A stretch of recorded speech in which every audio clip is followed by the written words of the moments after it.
All smiles today, guys. It's the 7th anniversary of my channel on YouTube, and as promised, I am continuing my Green Day discography series with a review of my favorite album of all time, an album that means more to me than I can really ever put to words, but I'm gonna attempt to. I've actually written out a script for this one just because it's so important that I get across just how I feel about the story of these songs and just the impact of not only the lyrical content but the instrumentals as well. I've written out my thoughts in detailed form, so this probably is going to be a longer review, but I know you guys are okay with this because you've been begging for me to redo and do a redemption review on American Idiot, the 7th album by Green Day, for a long time now. Now, I originally released a review back in 2012. Not happy with that. I unlisted the video because obviously whenever I do redemption reviews, I just put those away because at that time I really didn't feel like I was articulating my thoughts very well at all. But hey, we all started somewhere on YouTube. I've just gotten better at this. Not to brag on myself, but over 7 years you learn how to improve not only yourself, but your channel, the way you do things, and here we are, 7 years of ARTV. Thank you guys so much for supporting the channel. Be sure to leave a like on today's review, just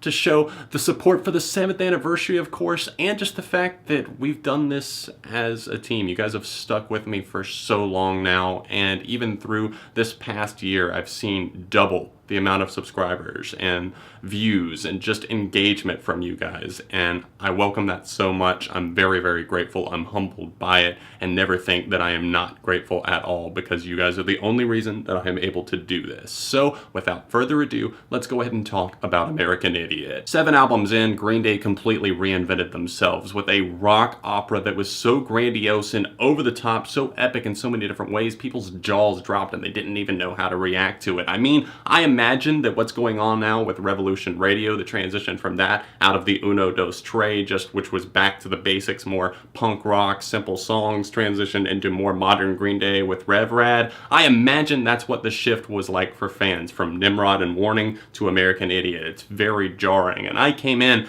to this fan base right around 2005 whenever my friend showed me this album for the first time, a couple of the songs off of it, and later got my hands on the album. I was completely mesmerized and blown away, but I can understand how, if you were a fan of Green Day in the 90s or just even the late 80s, whenever they were coming up as sweet children and transitioning, I can understand why you might not be a fan of it, at least not at first. But here's why I think that, for me personally, I feel like this is the greatest album that I've ever listened to. I've never heard anything that even really comes close, I mean, at least in recent times, to topping it. I do have a couple of albums like The Devil and God or Raging Inside Me by Brand New and The Black Parade by My Chemical Romance that are really high up there for me, but I'm not sure if this will ever fall out of the top spot on my favorite albums of all time list. Now, for the casual Green Day fan, this might be your favorite album. I've heard a lot of people say that it is, and there's so many songs on here that do a great job of being relatable to the masses, but at the same time are able to perpetuate the message of the story for this record, and we're going to get into that as we go track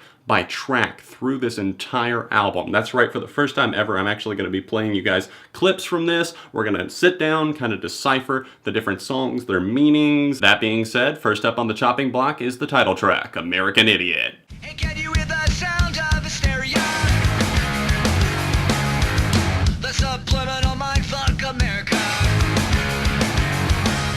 The title track works not only as a complete middle finger to politics in general, but of course at the time, the Bush administration. George W. was in office, and Armstrong made it completely clear that he was totally fed up with the saturation of media at that time. Obviously a feeling that we still pick up from him to this day. Just listen to the title track on Revolution Radio, and he makes that very apparent. American Idiot is an album as a narrative, telling the story of our lead character, Saint Jimmy / Jesus of Suburbia, but our title track kind of feels like a prerequisite, a crash course before we actually get into the record's details. It's abrasive, smug, and cuts like a true punk rock gem, waxing poetic on one nation under the media and how we've turned our focus to truly unimportant things as a nation. The loud guitar riffs here are catchy as they are powerful, serving as the driving force alongside Billy Joe's snarled vocals and Trey's thunderous and tremendous drumming all throughout this record, really. The song may be over a decade old, but it's almost eerie, just honestly how completely accurate this song still is. Therapy, can you please fill a void? Am I retarded or am I just overjoyed? Strung out, depressed, and unsure of the future. That's a pretty tough reality to wake up to, but that's exactly what our beloved Jimmy is dealing with here. It's songs like this that I point to whenever somebody asks the question, what's with music's ambition or else lack of ambition lately? Where's the truly jaw-dropping splendor of a 9-minute tune that manages to fit 5 different songs all in one without it feeling like a total shit spiral? And to that, I have to say this is truly one of the greatest and most captivating songs of all time. Not just our generation, but honestly all time. The son of rage and love, the Jesus of Suburbia. Nothing cracks quite like the sarcastic quip of this character here as he laments his tortured mind, and at one point going so far as to mock the therapy that's suggested to him by smirking, "Oh therapy, can you please fill this void? Am I retarded or am I just overjoyed?" Self-denial, or I guess you could say a false sense of deluded confidence, plagues our character Jimmy here to the point where he pushes all of the loved ones in his life away, whether it be his family or his girlfriend at the time, and he wants to just go out, get away from all of the lies, the slander, everything else that he feels like he's dealing with. And I feel like the music video for this honestly just really encapsulates everything about this song that I love. It's my favorite music video of all time. And I know, spoiler alert there, I'm gonna be doing a top 10 favorite music videos at some point. I have to say that I feel like it depicts every feeling that the song wants to get across, the angst, the misplaced feelings, and how the band themselves were kind of kept to a limited degree in order to focus on the story. It does it all perfectly. Musically, I can't even begin to explain how euphoric this song truly is. Of course, Billie Joe Armstrong's lyrics and voice are what most notice right off the bat, and that is indeed a big factor, an act that would steal most shows, but not Green Day's. These dudes are top-notch whenever it comes to feeding off of each other's energies, seamlessly transitioning from each part of the track without ever losing a trace of momentum. All three are expert craftsmen of their given instrument, and I call out moments like the transition from Dearly Beloved to Broken Home within the song as masterful, managing to switch the entire direction of the song from acoustic musings with the light ooh, ooh, ooh, backing vocals to the strike of an electric guitar and a relentless fury of sound that emits as Armstrong wails the line, "I've walked this line 1,000,001 fucking times,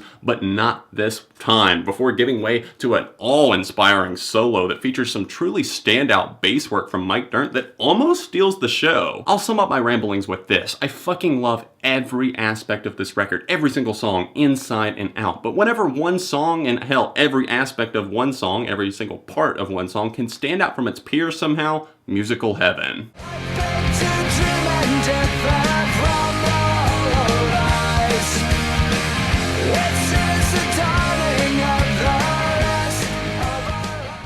This is a really special song in the sense that its message can be a little bit harder to interpret. Does it still tie into the rock opera's overarching themes? Absolutely. It's just a bit more scatterbrained, I suppose, in the best way possible. Jimmy made it clear that the lies and deceit of his hometown were not for him and that he desperately needed to get away. This song primarily seems to be about that holiday he's going on, intentionally ignoring all of life's problems in order to get his fix, his rush of adrenaline, or whatever it might take for him to feel alive. Holiday is quite assertive from a musical point of view, dominating the track with an upbeat feel of newfound confidence and euphoria, deep down knowing that it's a pot of fool's gold though. You can smile and wave all you want, but the personal issues, or as in what's clearly in focus here, problems with the government just aren't going to disappear. It's harder than ever to make people forget, but the almighty misleading government in the US are going to do whatever it takes to try and wipe their hands of the sins. But Armstrong uses this song as a platform to take a stand against being silenced, and it plays out incredibly well, especially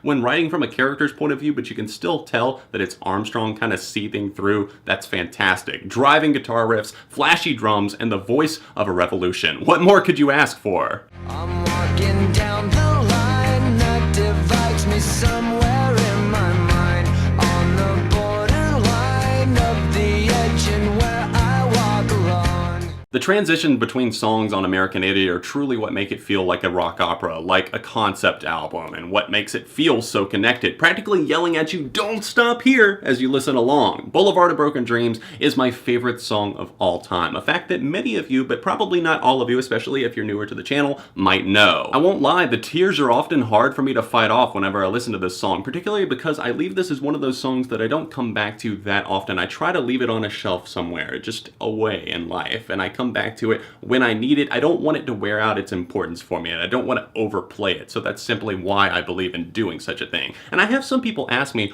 how can you possibly pick one favorite song? Why would you pick one favorite whenever there's millions of songs in the world? Well, whenever the song in question gives you not only a different perspective on life, gives you the confidence to stand up and realize that you're not alone in this fight that we call life. You label it as your favorite for a reason. I was shown this song along with a handful of other cuts by different artists that really helped shape my musical taste in the spring of 2005, but this was a side that I felt that I had to hide from most just because of the community that I was raised in. This style of music was not accepted. Cursing, guitars, rock and roll, it was all just a major no, but Boulevard of Broken Dreams really just helped me channel this creeping feeling of loneliness I felt as I went through these major changes in my life. I switched schools, I lost the friends that I had been hanging out with because I moved, and of course they were the ones showing me all this music, so I felt even more alone than ever because I didn't have anyone that was really into the same music as me. If you asked me at age 13 what my favorite song was, I would have told you this, Boulevard of Broken Dreams, and if you ask me at 24, I'm gonna give you the exact same answer. This song is all about that empty feeling that comes after sowing your wild oats, living life the way that you thought you wanted to, but in the end, coming to realize that it's just you and your mind that carry on in life. A downtrodden haze with a glimmering feeling of hope just in the end lining this track is how I would describe the instrumental on Boulevard here, with bare bones acoustic guitar at times such as the bridge, or bombastic electric just during the arena-ready chorus, or the face-melting guitar outro that really just wraps up this chapter in truly epic fashion.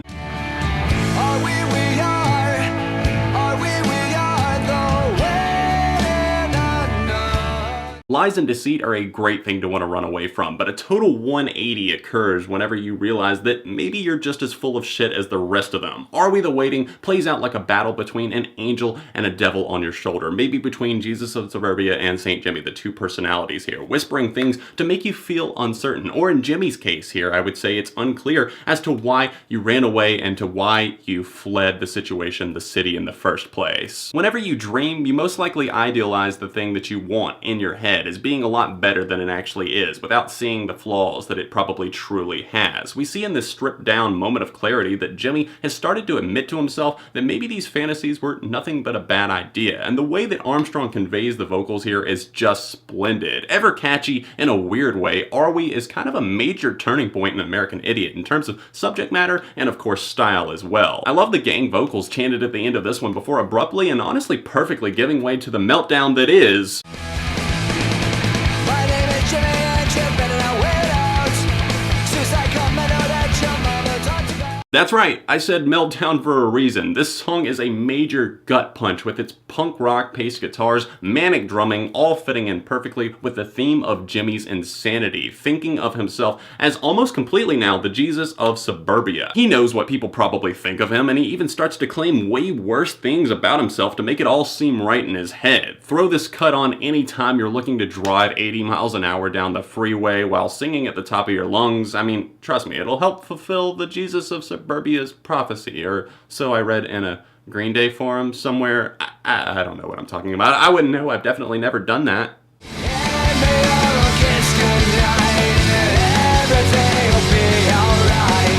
Tell me, Jimmy, I won't feel a thing. As cocky and rip-roaring as that last track may have been, every high has its come down, and that come down I feel like is, in a sense, Give Me Novocaine. I honestly think that this is just beautiful. From its poetic justice to its varied, well-balanced light and heavy guitars, it's everything that I could ever want from my favorite band. Through the years, I've constantly given this song praise, and through the time, I've seen this one stand out more and more, and I've labeled it as a favorite higher and higher on the list, and honestly, it's to the point where I would probably call this one of my favorite Green Day songs. Something about the way the band bring us this message of an individual ravaged by self-medicating, avoiding the wake-up call that he desperately needs in order to get on with his life, it's almost spiritual because it makes me think of people that I've seen do the same thing, throw away all of their potential, maybe just using drugs or just one thing or one terrible decision that changed their entire life, like getting behind the wheel of a car drunk. While his life is falling apart, he longs for the comfort that he just can't receive, so he practically begs for some Novocaine to come in, numb all of those feelings, and obviously I feel like this is a metaphor. He's not actually asking for Novocaine, he's asking for something, whatever it may be, to take away all of the feelings he has at this point in his life.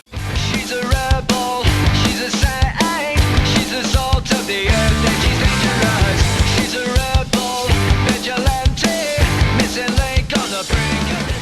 Love is all you need, according to the Beatles, and that's just what our character found at his lowest of lows in the form of What's-Her-Name. What's-Her-Name is the epitome of everything Jimmy could ever want in a girl. A troublemaker, a fire starter, a caution to the wind, no bullshit type of gal. No bullshit, just wild adventures, and it reminds Jimmy of why he came to the city in the first place. She sings for a revolution, the dawning of our lives. Armstrong howls on the bridge here, calling back to that track Holiday, the very boastful tune that just declares why Jimmy moved and wanted to be in the city in the first place. You gotta love how spry the instrumental on this one is, really just rocking out in true Green Day fashion, with Billie Joe really getting a surprise chance to shine on the vocals here, especially during that fantastic and euphoric chorus. We get to see more of What's-Her-Name on this record, don't worry. She comes back several times, most prominently on the closer for this record, and of course, our next offering. Still an image in her kiss from her heart's apocalypse, from a one called What's Her Name. When two people with a lot of their own personal issues get together, tensions and anger can manifest itself in the most horrifying of ways. The Jesus of Suburbia and What's-Her-Name came together and accepted each other seemingly because they were both terrified of admitting failure with life out on their own. So they team up and try to make a life together. Extraordinary Girl manages to relate on a totally different level than what you might see at the surface, and it touches on details like not being able to communicate as a couple, and not being able to express yourself to the world, and the depression that might occur as a result of these impending issues. What I love about that is that there's not really a resolution achieved, but we're going to talk more about that whenever I wrap up my thoughts on the album at the end of this review. I thought this song was kind of weird whenever I was younger. I would tend to skip over the little tribal-leaning intro here, and I just kind of regret that now, honestly, because every element is essential to this song's success. Bringing in this totally unique guitar structure for the band with a haunting outro that just totally perfectly sets up the next song. What's in love is now and dead. On your birth certificate, it's just like the fucking match to light this view. Good God, this is a bomb indeed, and it still stands tall as one of Green Day's greatest accomplishments. This song opens with the distant voice of What's-Her-Name mocking Jimmy, reminding him of his failures and shortcomings in life. The guitar line kicks in, adding a faster pace along with Cool's fantastic drumming and a stellar bass line from Dirt. It's honest to God hard to understand how anyone could be discontent with a track like this, especially if you're a longtime fan of the band. It's got the punk rage, and of course the storyline that fits in with the rock opera, but it easily exists outside of that as well. And of course, it has everything that Green Day do best. Rocking out, having a great time, and pushing that story across, even having a great guitar solo to cap it all off. Ring out the bells again, like we did when spring began. Wake me up when September. It's rare that a song comes along that can make you cry, feel empowered, and also feel lost for another human being all at one time. What I love about American Idiot is not only the storyline that continues almost all throughout, but really just how downright obvious it is that some of these tracks are about Billie Joe Armstrong's personal life, his personal struggles, and personal in the sense that Billie Joe Armstrong lost his father at a very young age, and how desperate he was to hold on to even a trace of him. We see several different stages of this song, and it starts off slow, then slowly begins to build momentum, starting off as kind of the scared kid not knowing what to do, if you will. He's not knowing what he's going to do without his dad. The drums begin to pound as the background, the guitars stir the calm waters, and then all of the tension is released in this powerhouse of a chorus that rides the line between just the calm and the storm. As the music intensifies, the passion and confidence that grows in his voice is very noticeable, passing along the message that time heals these wounds in your broken hearts, but the memories never fade no matter how many years have passed by. I mean, I get choked up just listening to this song. I mean, if you've ever seen Green Day perform this live, if you've seen a clip of them playing it, I mean, look at the 2013